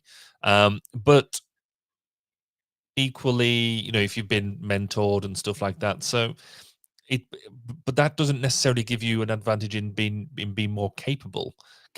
I find capable people do tend to rise to the top. So it's a mixture. Yeah. Here, let me help break this down. It's an advantage if you know people. It is a massive advantage, although I don't think it's necessarily not what you know, because I think that is a huge part of it. Here's the thing. I wouldn't stick my neck out for you if I knew that you couldn't do the job, at least in some capacity. Exactly. Right. We talked about this a couple weeks ago with somebody who was like annoyed that their boss was hiring, all these people that were their friends. And yeah, I would be too if they couldn't perform the job. And that's where I'm saying, like, if I know someone is in a sort of tangential field but can do research methods or understands the domain enough to try to apply it and is competent and capable, then why would I not hire them if I'm familiar with their work? So yes, it's a huge advantage, but I think there is a lot of that domain knowledge that you need to know in order to get halfway there, if that makes sense. So people aren't just going to stick out their neck for you willy-nilly in a lot of cases because their reputation's on the line as well. Yeah, just to jump in on that, because the opposite is true as well, isn't it? If you're not very good, this is a small domain, and like I say, if people ask for a reference, well, you don't want to be seen to be giving out bad references. And we don't want to see the our discipline suffer for having people who can't do the job. So yes, if you're not very good at what you're doing, or you're trying to make claims that you can't stack up to, then yeah, it is. We do know each other, and people do talk. So yeah, much like fertility rates and mortality rates, there is an interaction between skill and who you know. I'll leave it at that. I so wondered where you were going there. Tying it back to the story. All right, we got one more here. This is from the user experience subreddit. Metric090 writes, is it okay to assume certain aspects about a user based on other aspects? Break it down a little bit more for you. Is it okay to take into account other studies that have been done on groups of people to make assumptions about those groups? For example, is it okay to assume that younger people are not willing to wait as long as older people? Barry, what are your thoughts on this? Can you make assumptions based on other things about a user group? I'm going to say yes, mainly because in my domain, my experience, the ability to get hold of an entire cohort of people, particularly in the defense world, particularly in the safety critical world, is almost few and far between. It's hard to get the full range of people that you want to engage with. So in many ways, you end up making assumptions, and as long as you can justify those assumptions and document them, then generally it's okay to allow you to fulfill that data. Whether the the only caveat I would put around that is making sure it's around secondary data, almost not the primary primary investigation. So you can't, if you're doing an investigation, you can't just then go nick somebody else's data to do your primary answer. But if you're trying to fill out the background of why people do things, then yeah, learn from other people. That's why them studies have been done. Yeah, I agree. I think this not the purpose of a persona? Exactly. Because you are forming assumptions based on a subset of users that you are then using to make assumptions about a wider set of users that fit that profile. And you can certainly go off and look at some anthropometrical data. You can also look at sort of societal sociology studies on certain groups of people that you can make assumptions on, and psychology as well. A lot of times in these scientific articles, they define their population that they're looking at, and especially as it relates to generalizability, right? And so you have to take that into account as you read studies on these certain populations that are being researched. It's not going to be applicable to the general population unless it is one of those studies. But for groups of people, yes, pay attention to how they define the generalizability and what populations they're talking about. Are they saying this applies to college students because that's who they sampled? A lot of times that's what you'll find, right? Is it generalizable to the larger public? Maybe. Is it certain socioeconomical status, those types of things? Yes, you can absolutely make assumptions of groups of people, not individuals. Make sure that is clear. Groups of people, because once you start sort of making assumptions about individuals, that is then prejudice. So take that, and shove it. Anyway, well, let's just get into the. I don't know. I don't have a good. I'm feisty today. I don't have a good ending to that. Let's just get into this last part of the show. One more thing, Barry. What's your one more thing this week? I'm excited this week because coming up on the 29th of August, NASA is launching their Artemis rocket, and just how cool is that? That's basically like the first major step for NASA to be able to then, looking to set things up on the moon and then going to Mars and things like that. So I just think it's really, really exciting time. There's also a very slightly selfish reason that we, about 18 months ago, we interviewed people from the Orion project on NASA, which is obviously part of the overall Artemis thing. So it's just really, really exciting to see that they're going to have an uncrewed mission launch on the 29th, and as long as that window doesn't shift, I'm going to be glued to the TV watching that because I think it's going to be brilliant. Oh, I was hoping you'd say I'm going to watch it live, because that would be that would be something else. Seeing some of the photos coming out, people are going to take photos of it because it's all they've done the 10-hour transition to launch pad, and it's all set up. It just looks really, there is a difference, I think, and I don't know why, between when NASA puts up a rocket and then when like SpaceX and the other ones have put up rockets. We sort of, I don't know why, but we expect the SpaceX ones to do well now. That's kind of it's done thing. But when NASA is sort of rolling something out, it kind of looks a bit old school, but it looks like it's going to do something like really good. So yeah, it's just going to be wicked. Well, my one more thing this week, I have two here, but I'm only going to talk about one because one will likely have more results after next week. We'll see. The one I'm going to talk about here is that there's some erratic velocity in the pacing of my work lately, and it's been really interesting to observe because it's been fast, and now it's slow.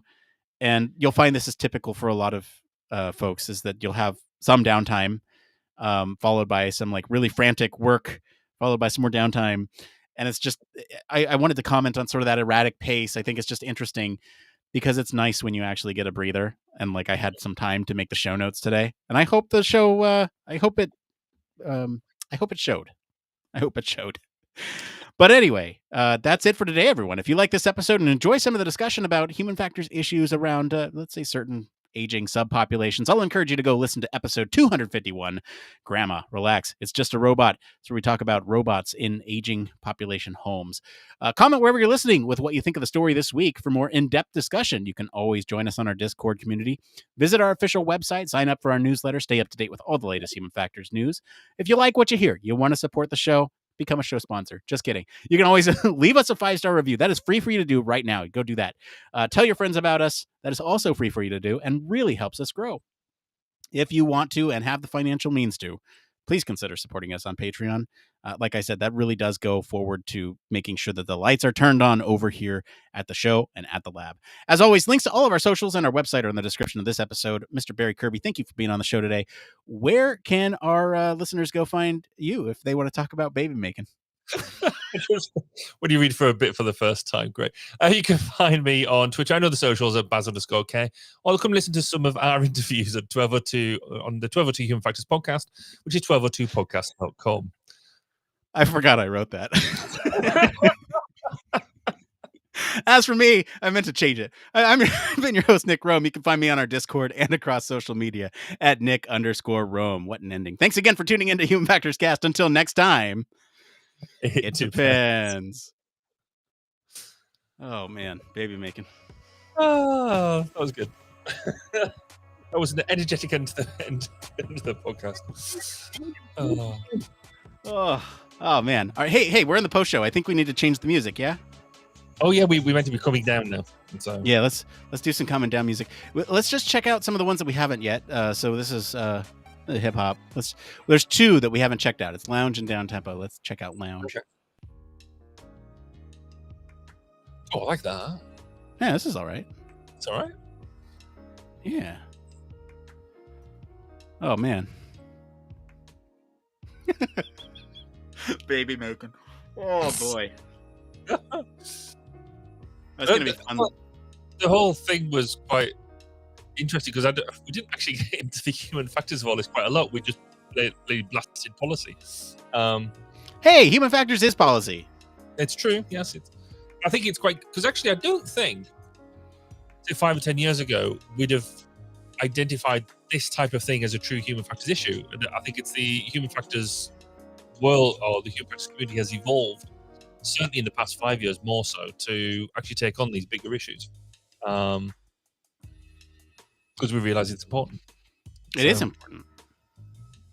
Yeah, I think there's like I forget where I first heard it, but there's like the 5 Ps. 5 Ps? Not those. But let's see here. It's like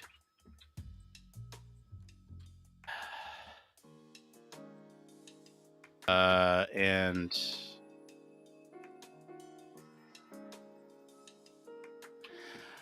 so it's like policy, procedure, process, products, and I forget the 5th one. It's like 5 Ps. Okay. But they're all things in which human factors impacts, right? Human factors impacts policy. Human factors impacts procedure. I think procedure and protocol are used interchangeably, so it could be either one of those. And then you have human factors impacts the products. Human factors impacts the process, which again is like procedure, but is different because procedure is more tailored towards a specific thing, where process is maybe a longer thing for how A to B, or A to Z, where procedure is maybe B to C. And I forget what the 5th one is. I don't people maybe. I don't think it is, but it would make sense if it was. It would certainly make sense. I forget where I heard about it. You just can't get the stuff now, I tell you. What's that? You just can't get the stuff now. So, and maybe it derives from marketing's 5 Ps, which is product, price, promotion, place, and people. Wow, that was quick. Yeah, and I think that's what they were going for. So, free flights. Yeah, no, definitely not that one.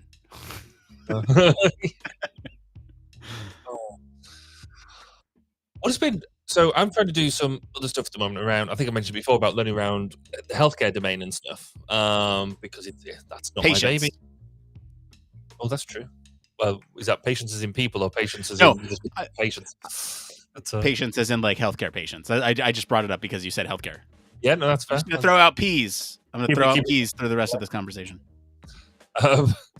You're taking the E. See what I did there. Well, I'm still stunned at the fact that the healthcare domain, the healthcare industry, Perplexed. definitely that, just don't take into account human factors. Oh, it's so disparate, so disparately managed. It's unreal. So I've set myself a little challenge, a little task, and I might try. I'm going to try and turn it into a paper. I don't know quite how to do it, but anyway, whenever I see something on Twitter, because my Twitter algorithm has evolved, so I'm seeing more and more medical people talking around these sort of issues and stuff.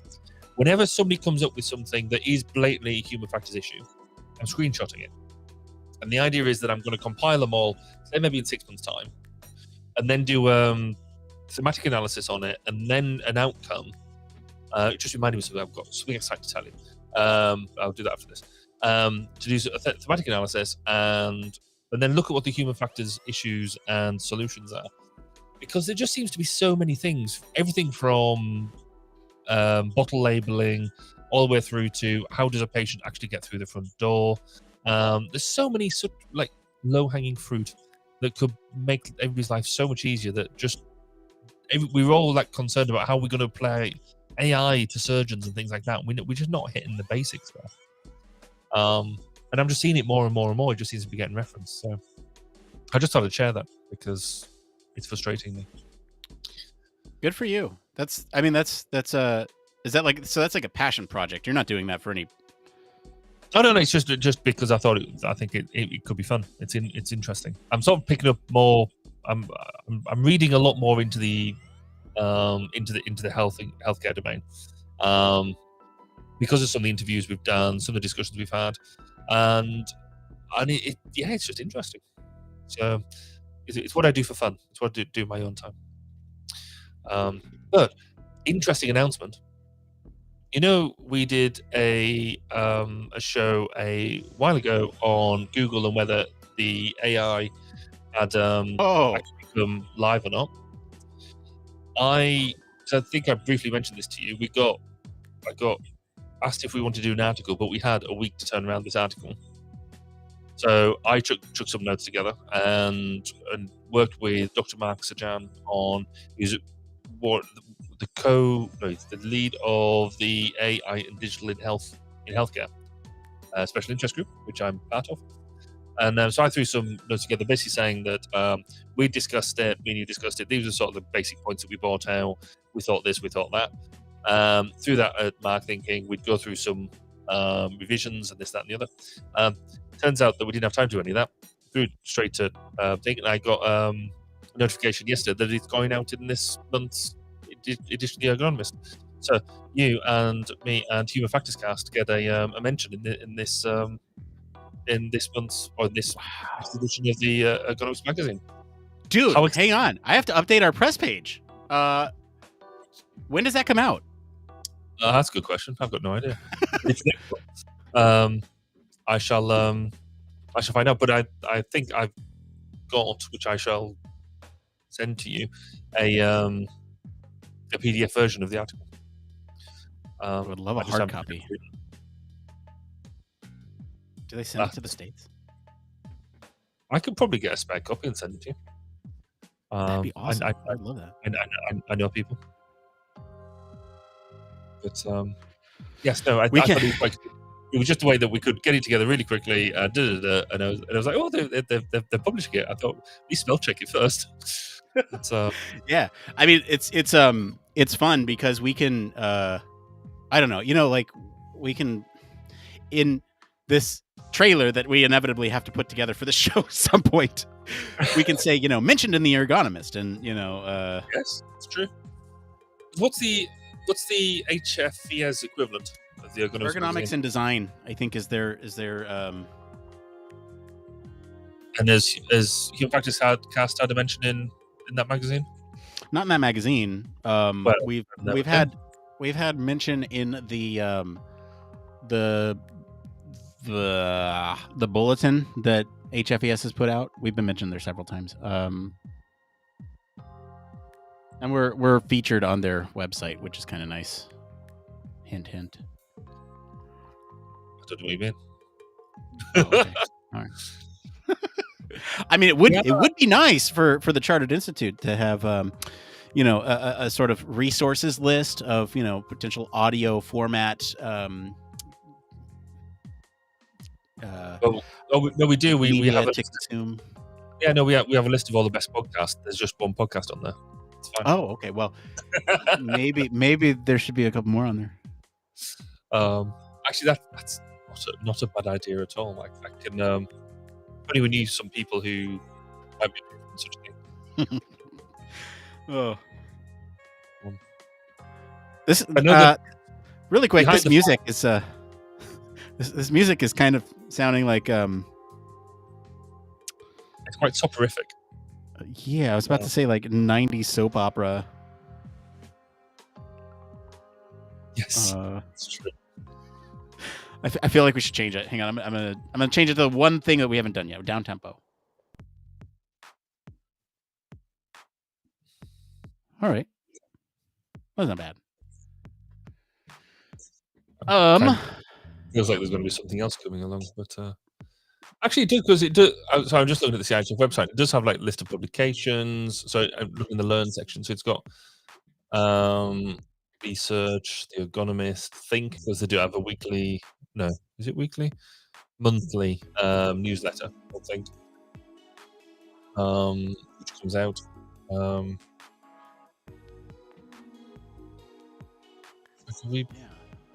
Maybe there could be something around. I wonder whether we could get in the monthly Think a summary of the episodes that we put, because Think is all about news from across the discipline, and this is what this podcast does. So maybe there's a crashing together of things there. Well, I wonder. So what is that? Is that the Ergonomist, or is that the No, is that so the it's not. bulletin? It's a Newsletter. it's like a monthly newsletter. Well, I'll tell you what. We do post a monthly roundup of all the news stories on our blog. True. So yeah, that's one option. We could. Yes. No. I shall think on that and talk to. I'll get my people to talk to. Well, me really, and see where that takes us. Because there's another bit that the CIHF do, because it's a member benefit, so it is behind a paywall. But they have a communities group where I have pushed. Yeah, I've been meaning to do that for the HFES side of things, and I think what I'll do is I'll likely do it after HFES this year. It's something that I've been meaning to do for a while. It's just like I need to build it into the process, because when I go and post the like monthly recap, it's something that I post on Reddit and our socials, but I don't post it there, and I really should. It's one of those things where I'm like, I know I should do this. It would get us a lot of exposure, but I'm also kind of nervous about people like poo-pooing it. If that makes sense. Yeah. No, I know what you mean.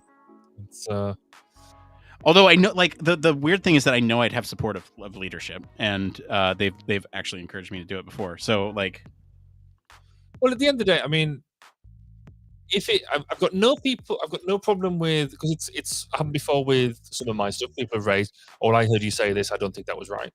I don't mind them sort of discussions, as long as it backs up into a discussion, and right, not just an attack. Now, in the grand scheme of things, I think we work in a community where the chances of somebody attacking you is low. However, what has always made me nervous about doing almost the public-facing stuff, or at least when I first started, was people who were not part of the community, who were looking outside and looking in. Because I've seen people with, let's say, rather strong opinions, not believing in like sort of human factors and stuff. And I've seen seen some of that recently as well. Again, I'll tip my hat back to some of the healthcare stuff I've been looking into and trying to promote different bits. I've had some people slide into my DMs with less than useful comments, shall we say? Yeah. So I swiftly kicked them back out of my DMs. So something I'd sort of, in many ways, because I've sort of not been involved in politics as much as I have been over the past couple of years, I almost forgotten just how vitriolic some people can be. Yeah. But, hey, when does that? Sorry to circle back to this. When does that issue of the Ergonomist come out? Hold on a sec. I'm going to have to fire up the Outlook. It might be next month. September. Yeah, I think it's September's edition because we've quarterly.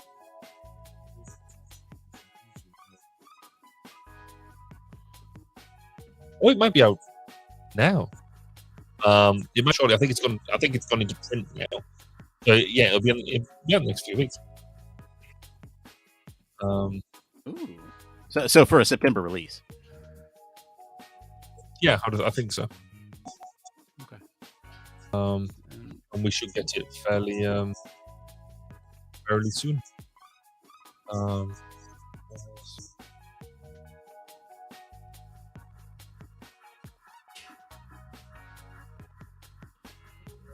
The Ergonomist is publicly available, or is that behind a paywall? It's a members magazine, so it'll be behind a paywall. Gotcha. Okay. Because we don't riff-raff and just general people to get a hold of right. They might learn about what we're doing, and that'd just be rude. Yeah. So it'd be what the Ergonomist 589. Oh, someone's upset they can't get in here.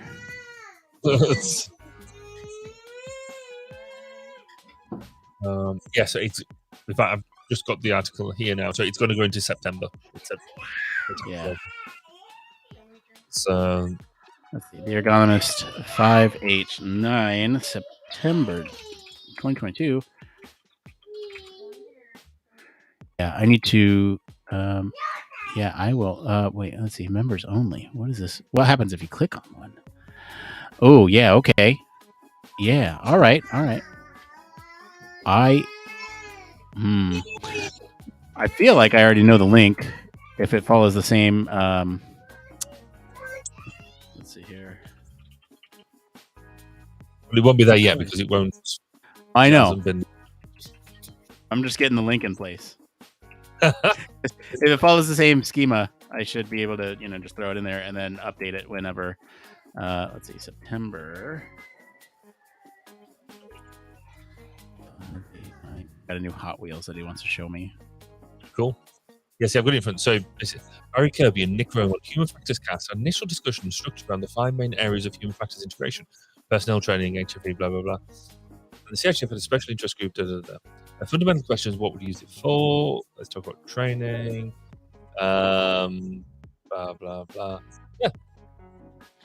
It's a double-page spread. Wow, 2 pages? Yeah. Dang. But, look at that. In fact, now that I've found it, I should just be able to forward it to you. Oh, yeah. That'd be awesome. Which email are you sending it to? Personal or pod?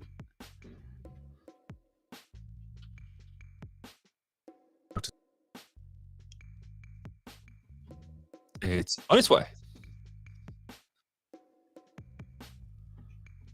Okay. I'm looking for it. Because, then I can just, throw in a little bit more detail around this and then... Yeah, that's insane. That's such a pleasant surprise. Thank you for that. That's why'd you wait till the post show for that? Because to be honest, with everything else that had gone on, I completely forgotten about it, and I meant to mention it to you last week, and completely. It wasn't until I got to bed, and I was like, oh. And then I was like, it's okay. I'll put it into Discord in the morning, and then completely forgot again. and it wasn't marked in my thing of things to say. So anyway, Yeah. Let's see here. is it arrived? Yes, it has. Oh, good.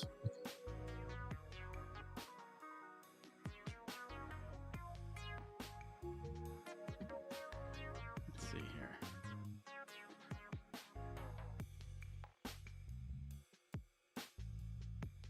Ah, there it is. Yeah. Barry Kirby and Nick Roome on Human Factors Cast had an initial discussion structured on the phone. Yeah, there it is. Is that cool?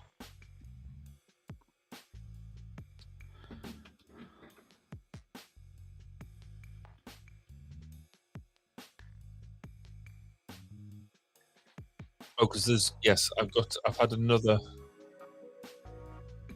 kind of thought for advertising actually. Oh, we could do that. Okay, I need to do it. Because also in the Ergonomist, I have a full page advert for K-Sharp and stuff, but I split it into thirds. And so my bottom third is an advert for the podcast. Mhm. And so what I was going to do was potentially split my bottom third into half and put, let's see, 1202 on there, but also put Human Factors Cast on there Oh, if you'd be yeah.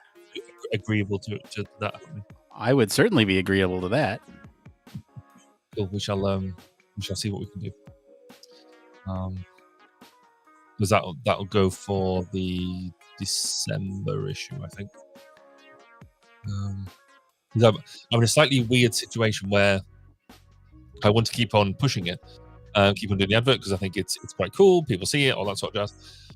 But then because I'm president, Conflict of interest, yeah. Yeah, is that just weird? I mean, as long as you're paying for it, right? Like that's. Well, exactly. I mean, it's not a massive drama.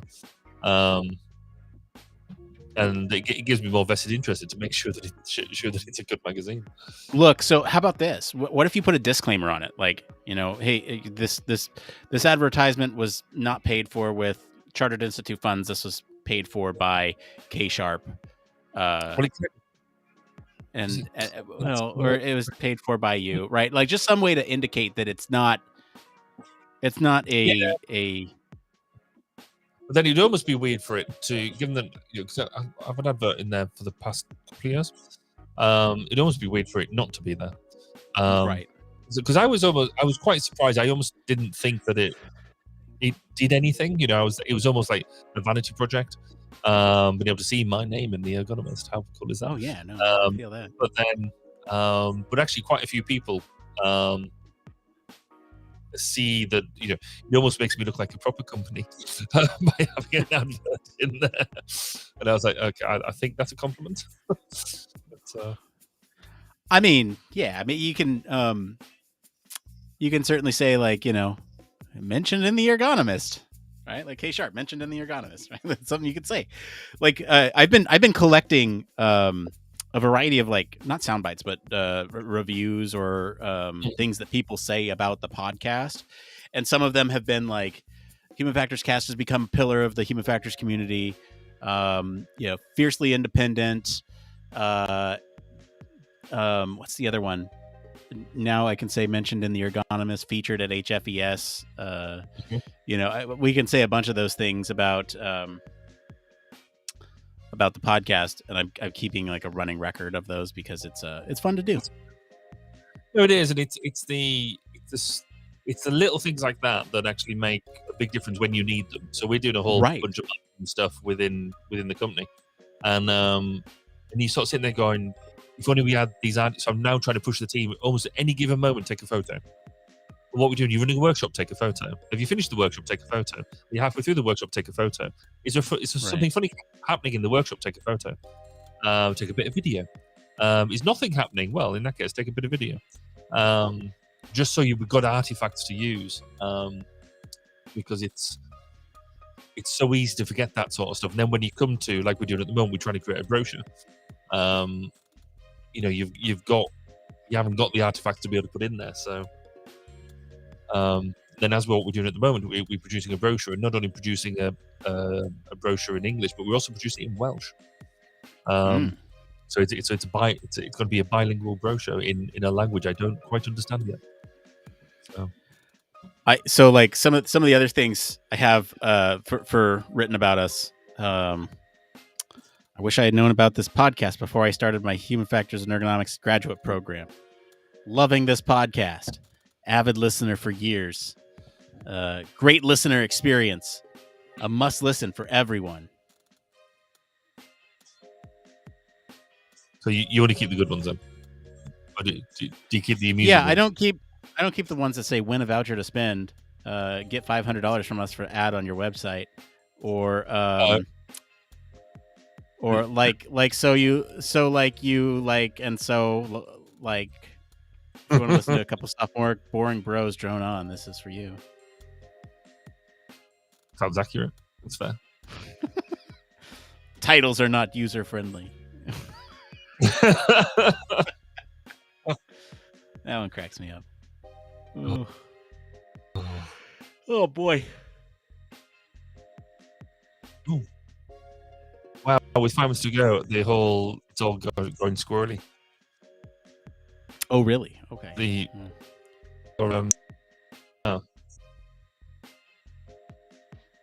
This is where the music really helps, as you can tell just by the music going faster or slower, or just stopping completely. That there's a problem. Oh well, you know what? I mean, we made it. We made it. We did. We did it. But we nearly didn't start, but we made it.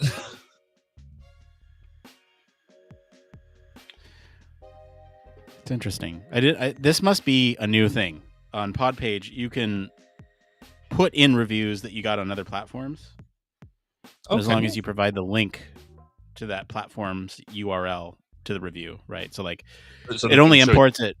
Yeah, it imports it from Apple and Podcatcher, I think, but it allows you to get them from other platforms. So if I'm like looking on what is it? Podcast Addict or something, right? I can look at reviews. In fact, I haven't looked at that lately.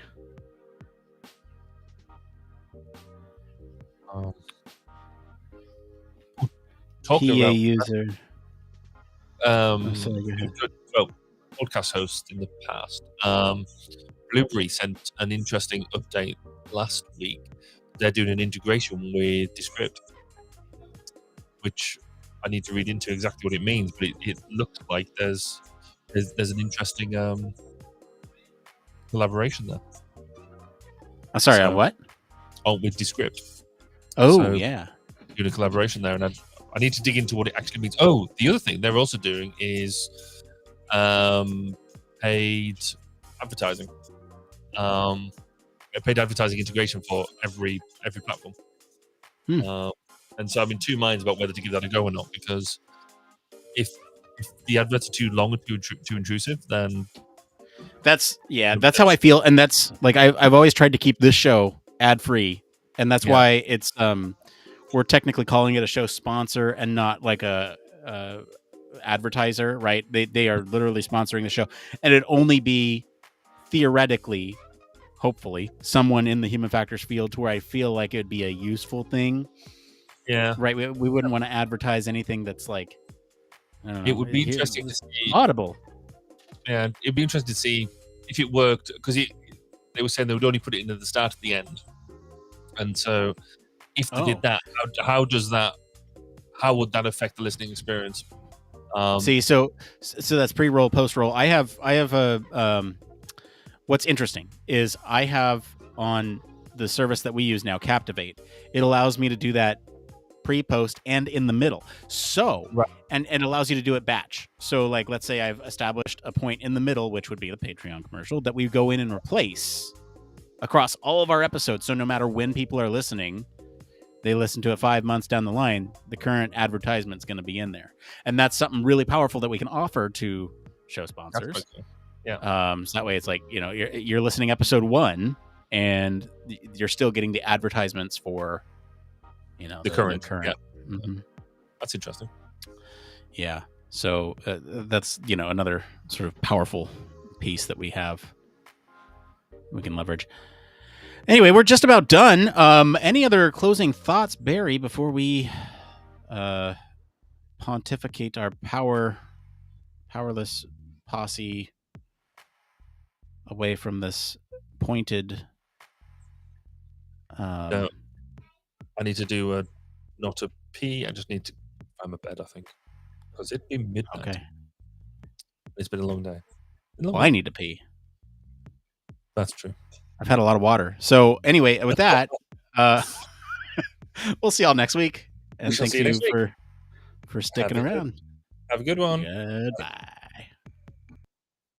Human Factors Cast brings you the best in human factors news, interviews, conference coverage, and overall fun conversations into each and every episode we produce.